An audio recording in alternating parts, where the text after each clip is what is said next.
Bullshit. Pretend for a moment we've entered a parallel universe, free of bullshit and full of bold solutions. That's what the No BS show is all about. I'm your host, Dave Mastovich.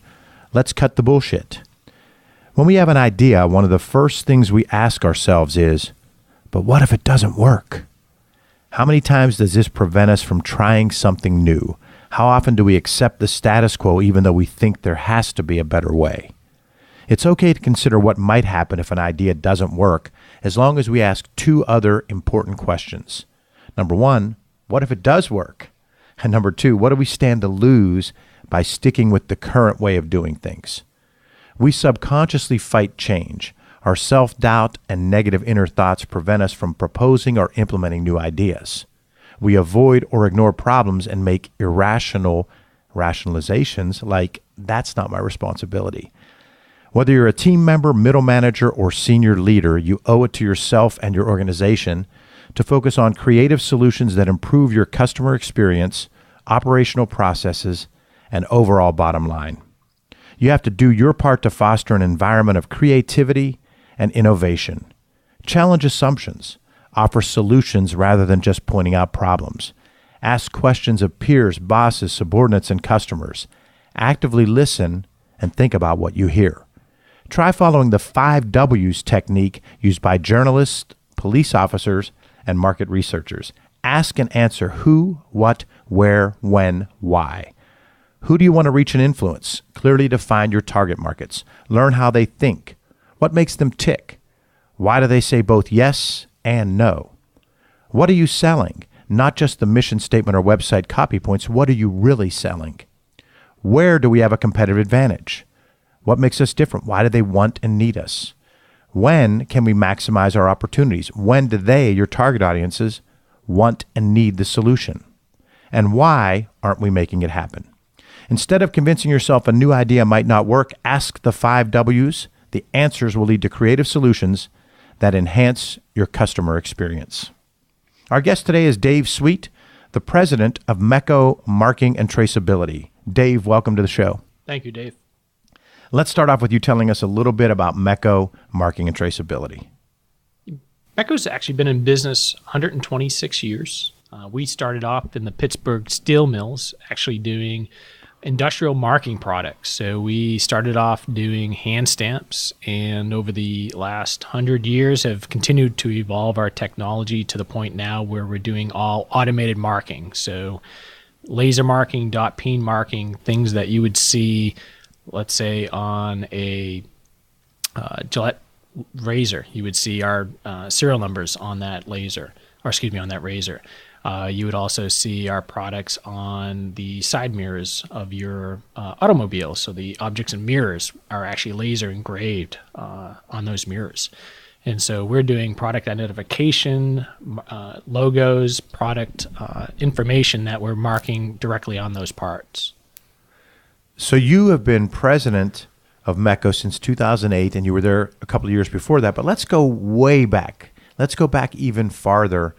Talk about your career path, your journey to this point. Sure. I started off as a mechanical engineer. I went to school to learn machine design, and my first job out of school was actually designing laser marking systems. So that was pretty much what I learned right from the get-go, and that's what I've been doing for the last 20 years. But I've obviously evolved my career over that time. So I started off first 5 years actually heavy in machine design, understanding how components work together, the mechanical, electrical, the system side of that business.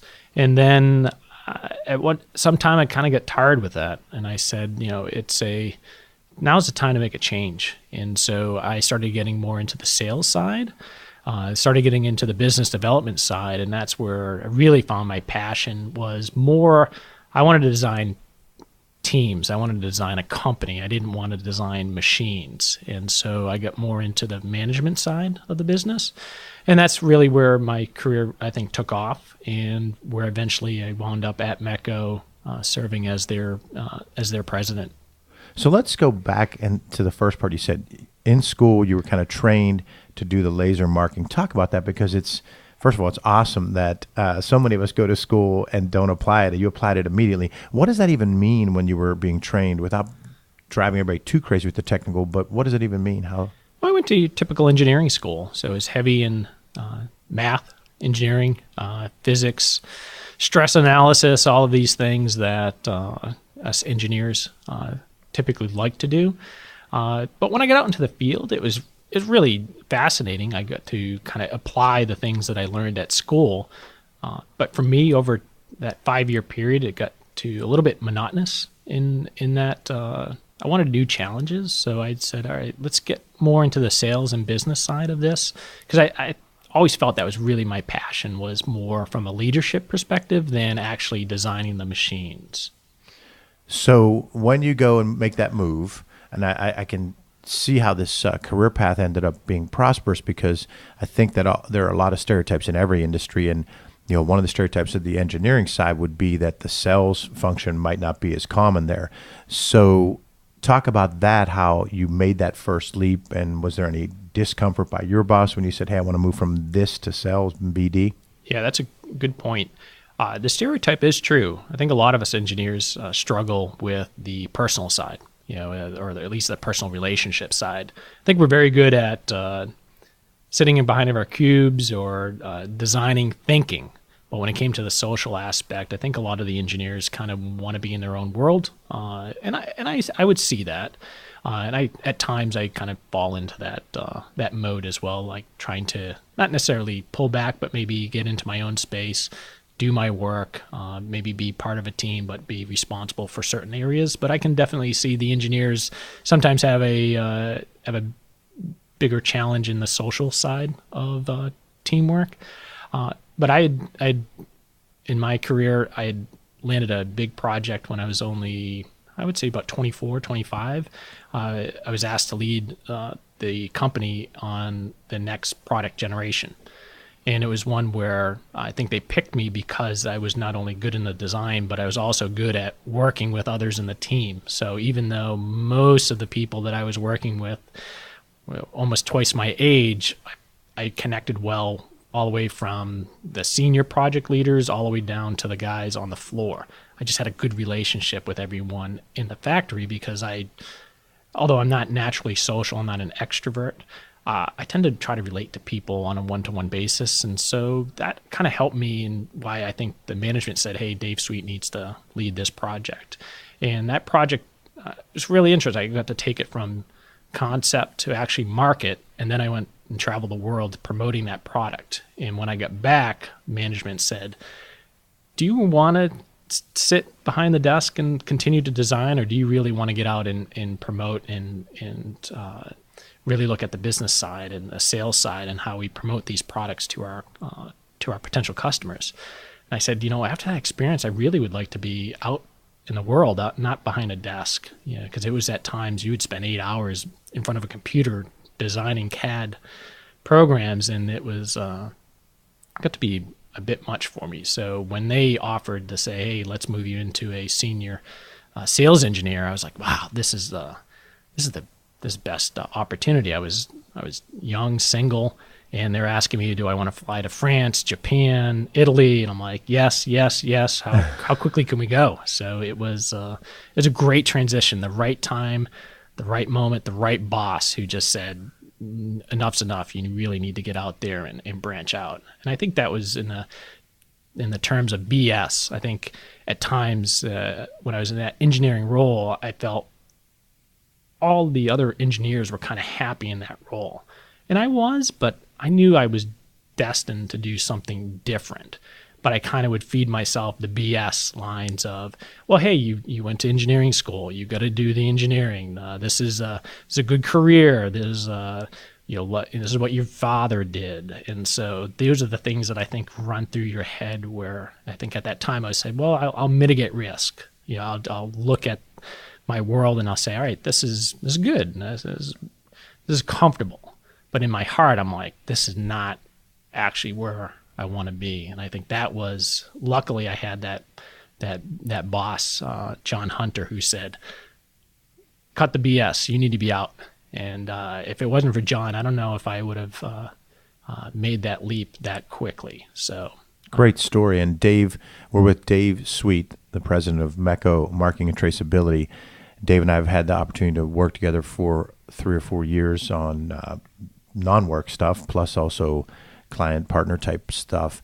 We both are predictive index licensees and users. And when you talk about predictive index, it talks about what energizes you and what de-energizes you. So when you take the predictive index 5-minute survey, it comes back with all these different things about what energizes you and de-energizes you. And I'd like to just talk a little bit more about how you went with your heart over your head, because you could have done that for a while, but to be truly energized, you had to make this leap. Talk about that, because that might help our listeners. Someone might be in that same position right now. Oh, sure. I think what it came down to for me, I love being creative. I think that's a big part of what drives and excites me.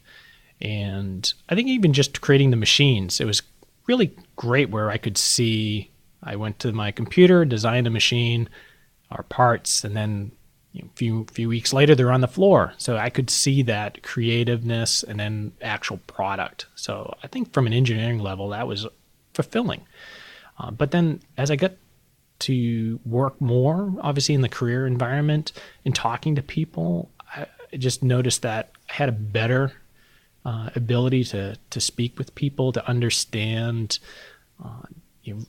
really what they're looking for, build personal relationships. And I just felt like I just had a natural talent of getting those folks to work as a team.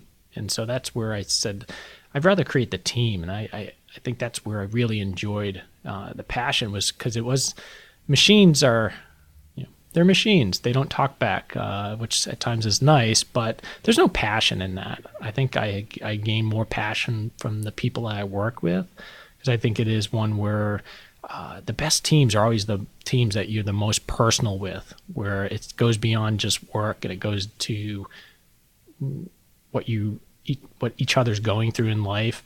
I just always felt like that was I could bridge gaps for people, and I think make an impact in their lives. I think that was when I started seeing that and becoming a team leader, I said, you know what, you may be really good at this. And that's where I said, all right, I got to pursue this, because machine design, although fun, is not really, I wasn't passionate about it. And I would feed myself that, hey, you went to school, this is what your father, your brothers have done, they're passionate about it, so you have to be passionate about it. But I came to realization that I'm good at it, but I'm not passionate about it. And getting more and more exposure to teams and building those teams, that's where I said, you know what, that I'm passionate about. I'm passionate about the people, not so much the machines. And I think that's tough even for maybe even people at my company now. I love the machines that we build. I love technology, but I love the people far more than the machines that we build. Well, this show's about leadership and communication. You actually unscripted tied back to the rant where we immediately think, what if it doesn't work? So you walked through how you actually called yourself a BSer and had to work through that head trash and figure out how to, what if it does work? And you made a great move, and it's led to success. What about when you've seen BS in the workplace outside of you? You've already talked about your instance and how you learned from it and became stronger. What about BS in the workplace, an instance where it could be corporate culture, questionable leadership, bad customer service, when you just had to think, boy, that's BS? Yeah, I think when I took over Mecco back in 2008, it was a real transition period for the company. We were a long-standing company, but we started to, I think, lose our way. I think we were kind of dealing with, who are we as a company? And when I took over, it was I was 32. I think a lot of the people at the company had been there actually longer than I was alive. And so when I got there, I think a lot of that turnaround of really making Mecco a real team and pushing forward, I observed a lot of the BS of, that's not the way we do things here, or we've been doing that for years, or you can't do that. And there's nothing that frustrates me more when someone just says flat out, we can't do that, where they haven't even spent a second thinking about how we can do those things. So a lot of the work that I did initially was saying, we can. Why not us? We are capable of doing this. Let's make a change. We don't have to beat our head against the wall and think of ourselves in such a, I think in a small way. Mecco's always been a small company. I think big. I want Mecco to be a big company, but with small values, or small company values. So I think the things that I would encounter was just a lot of resistance to change naturally, but I think a lot of folks having a limited view of their actual potential. And I think that's where when I hear people say, "Oh, we can't do that," as their knee-jerk reaction, that's bothersome to me. Let's dig into that a little bit more. So you're coming in your first, and I know it's 8 years ago, but let's go back and just try to think back to that first 100 days, so to speak, since that's often a benchmark of new CEOs. In your first 100 days, what are some of the things you can remember that you kind of did to overcome that? Oh, we can't do that, or we've been doing it that way forever. Sure. Communication. Communication solves a lot of our problems, whether it's business, personal. A lot of it comes down to just consistent communication and delivering a message over and over again. And where I came to Mecco, I was really the outsider. I came from Boston area, came down to take over Mecco, and I think I was definitely the outsider. I was not speaking Pittsburghese or wasn't wearing black and gold. So I had to come to the team and really communicate well to them. But most important, trust. I think the team had to know that they could trust me, that what I was telling them was the truth, and that we were going to get where we said we were going to, and I was going to help lead us there. But I needed a lot of leaders to help us get there. And I think building that trust, building that consistent communication was mission critical, because I had to be very transparent. I think a lot of the things that when we first started off, a lot of the employees didn't know a lot about the company. They knew what we did, but they didn't know our financial situation. They didn't know where we were, what real goals we had, were we achieving those goals. A lot of that was, I think in the past, was held to like the senior management team. But I needed to take that down to to all levels. I needed everyone to know where we stood. And I think in the beginning, a lot of people were like, "Hey, you can't show people that information." I'm like, "Why not? I want them to trust me. If it's not going well, I want them to know that. I don't want to tell them something that's BS. I want to tell them that, hey, things aren't going well, but this is our path to get better." And I think when people started to see that I was willing to share a lot more information about the status of the company, where we're going, and consistently deliver that message that we are going to make changes here that are going to be better for you and better for us as a company, and that I'm willing to invest my time and resources in developing both you and the company, I think people then started to understand, hey, we can do this. Like, we can make a change here at Mecco and really take this company to the next level. And I would say that building trust and over communicating what we are looking to do really started solidifying, I think, the core team. But I also too, I started off with a great team. These are people that really worked extremely hard at Mecco, and having that as the basis was mission critical. Having them on board was what, it's not just about leadership too, but at the high level, it's leadership at all levels. And that's where I think that's what made us really start to grow the company, was having great leaders throughout the company. So with the culture of Mecco, just talk about how that communication and leadership and trust over year 1, year 2, year 3, how did that evolve from a standpoint of how long did it go from when they would immediately just jump out and say, we can't do that, or that's the way we've always done it, to at least a new way of looking at it? It doesn't happen overnight. Sure. I think it's a process. I think but I was steadfast. We were changing, and we needed to change. Continuing at the rate, we were okay company, but we weren't weren't growing. We needed to grow. We needed to really take this company to the next level. We owed it to certainly our owners. They made investments in the company. We need to show them that we're going to grow this company. But also, too, I think we owed it to ourselves. We're far more capable than where we were at that moment in time. So I do think, though, and then the economy hit. Actually, that was the best thing to happen was for us to really look at how do we really grow this business, because the economy just hit and it's affecting everyone. So I think the economy actually allowed us to say, like, take a breather and say, right, what do we need to do to make those changes? And I think actually just having the economy tank a little bit kind of put that sense of urgency that you definitely need in that team to make things different. So when we came out of the recession in 2010, that's when we started to pick up pace, and that's where I think that perfect timing of things happening. I moved into the new position in 2008, came in with new ideas, new processes, gave new responsibilities to the team members, enabling them to do more. And then things obviously in the economy slowed down, and it actually gave us more time to concentrate on our core.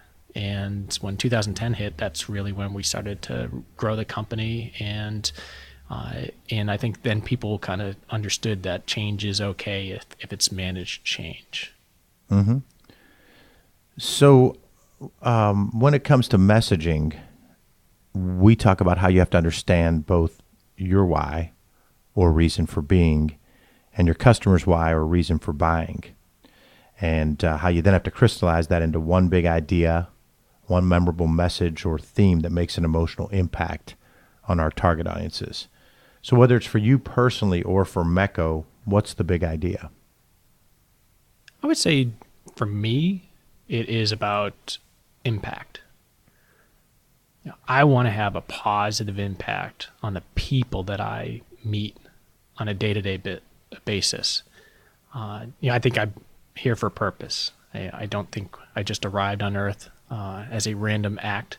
I think God has a purpose for me. And that purpose is got to be a good purpose. And so I feel like God has given me talents. It's given me certain skill sets, and I'm going to use them to the best of my ability to help others. I think that's my why. But I also started to, as you and I both kind of look at personal growth, I needed to know myself and understand what am I good at, what do I enjoy, what am I passionate about. And so it became pretty evident to me once I started getting into the team building and leadership side that I'm really passionate about that, because it has such a positive impact if it's done right on the people that are on your team. And a good manager is someone that can tell people what to do and do on a consistent basis. A good leader is someone that actually can build those other people into leaders as well. And that's what I enjoy the most and the most passionate about. So it is one where I don't know if I could go work at a company where I would be a good manager and kind of follow the status quo. I know I need to create. I need to continue to innovate. I need that freedom for me to be passionate about something, whatever, if it's personal or business. I need to be able to be in that type of environment, because once I am, I think it unleashes the best in what I bring. And for me, especially in business side, I just want to take. I don't care what we do. I don't care if we sell laser markers or .p markers. I really don't. I enjoy that. For some odd reason, I am passionate about the laser and traceability technology, but it's really the people. I just really enjoy growing the people around me, being a positive impact for them, and I think we all admit life's not easy. It can be a struggle, and I think the BS is that we have is that life isn't that, because we all run through hardships, whether it's personal relationships, deaths in the family, things like that are just things that they're tough to go through. And then you have to go to work and fake it for 8 hours like it's not affecting you. That's BS. I really think that's BS. And this is where, again, I think in the human resources world, you try to draw the lines, and you have to, I guess, a certain extent. But the best teams I'm on are teams that everyone knows and is compassionate about each other. So, when you come up with your personal why, for me, it's about creating teams that really genuinely care, love, and support each other in where they're going. And whether that's to be the best laser traceability company in the world, or just to be a great family, it's about that care and support. Because then I think you get ultimately what we're looking for, which is genuine and authentic, being authentic. I really like the whole big idea that you just said, because when you talked about the BS, Suzanne and I were just talking about some things that impact us and so forth. And it's like every day in the workplace, the team is being impacted by the rest of their lives. Mm-hmm. And to ignore that is BS. So as a leader, to try to make sure that that's a big piece of the culture is commendable. So I want to touch real quick on the MECO Connect, Mark, Trace, but I want to go down a fun path. So okay. I noticed when you and I were talking before, you were giving me some examples, and one of your blog posts was the top 5 things that were marked in 2015, and I noticed a pumpkin, a blueberry pie, an egg, a penny. This is pretty awesome stuff. Talk about this, because people think of the marking and they're just assuming it's a mark on a piece of equipment. Sure. Yeah, I think in everything we do, you have to have fun. And I think that's one of our big drivers of our culture at our company is you got to enjoy. At MECO, we laugh a lot. And I think the things then that kind of spills over into some of the fun things that we do from a marketing position. So one of the things that we are trying to build a relationship with one of our partners, Rockwell Automation, great company, someone that we have a strategic alliance with, but we wanted to promote MECO to more of their customers, and we were going to one of their trade shows in November. And so we just said, hey, how do we get their attention? And what's that wow factor? Because we had originally said, well, we can make an email list, and we can email to the folks at Rockwell, introducing them more to MECO. But to me, that was like, all right, we can do that, but that's good when you're trying to facilitate maybe initial contact. But this is a partner. This is someone that we want to become better partners with, get them to know MECO more. And we just said, let's have some fun with this. So we said, you know what, let's mark a pumpkin with the Rockwell logo, and let's send that video out to folks. And that went viral, I think, within that company. People started to see the pumpkin video. We got a lot of comments. We had one of the senior vice presidents at Rockwell say, hey, we want to see that video, or I want to have that video so that I can put that part of my presentation to the senior management team. Things like that. That's the wow factor that I think the fun part about what we do is we can personalize everything that we can do and mark. So yes, we put barcodes and we put serial numbers, things that maybe put other people to sleep. We do that on products, but we also can mark names, logos. We can tell a story just by putting a mark on a part. And here it was a great example, putting the company logo on a pumpkin. Just that's something to talk about. That created such a buzz when we got to the trade show that folks are like, hey, you guys are you're the company that did the pumpkin, right? And we said, yeah. And by the way, we're going to mark a flashlight or a screwdriver with your name on it. It's just that personalization side too is fascinating. We had people standing in line at that trade show for 30 minutes to wait for a screwdriver with their name laser marked on that product. It's amazing what people will do for that. So it's at times we got to remember that's a powerful message that we can send just with our technology. So we've had fun with it. We've done, as you mentioned, the pennies. We've done the pies. We actually did one for marking on lobsters, which was which is really fun, where it's actually pretty fascinating, where if you mark it, it doesn't hurt the animal. It's just on the surface of the shell. So, but you could mark a date code or a made in Maine logo on the lobster, but it's white on the kind of dark brown lobster. But when you cook it, and we did, we cooked it and ate it, but which made it a very good, tasty sample. But when you cook it, it actually turns black on red. So it was like the perfect mark that would change colors as it went through. What a branding and logo time. Unfortunately, they wanted us to put these lasers on boats. And then that's when the project ended, because the salt water would kill the entire machine. But it was pretty fun. We have a lot of fun. We mark a lot of different things. We've done hamburger buns for... when the Penguins were in the Stanley Cup, we did hamburger buns with their logos on it. So you got to keep it fun. Fun, creative storytelling. Dave, how can listeners contact you if they'd like to learn more about what you do? Sure. You can contact me on my email address, dave.sweet@mecco.com, MECCO.com. By the easiest and quickest way, or you can go to our website, www.mecco.com. and learn more about our products and services that we offer. Excellent stuff. Vulnerable, great storytelling, a tremendous guest. Thanks for being on the show. Well, thanks, Dave. Thanks for having me.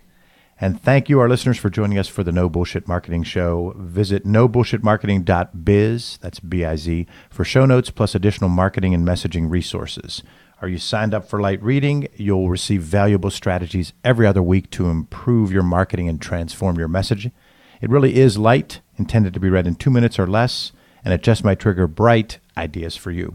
To sign up, visit masssolutions.biz. Remember, ask yourself, what's the big idea? And build your story around the answer. It's all about bold